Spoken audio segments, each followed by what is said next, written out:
തളിരിലും ഓരോ പൂവിലും ഓർമ്മക്കുറിപ്പുകൾ എഴുതി.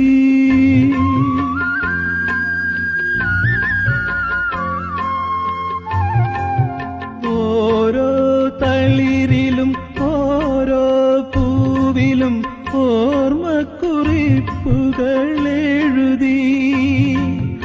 ഉദയ ശശികിരണ കനകതുലികയിൽ കവിതയും മഷിയും തീർന്നു. ഇന്ന് കവിതയും മഷിയും തീർന്നു. എന്നിട്ടും ഓമലാൾ വന്നില്ലല്ലോ, എന്നടുത്തിരുന്നില്ലല്ലോ. എന്നിട്ടും ഓമലാൾ വന്നില്ലല്ലോ.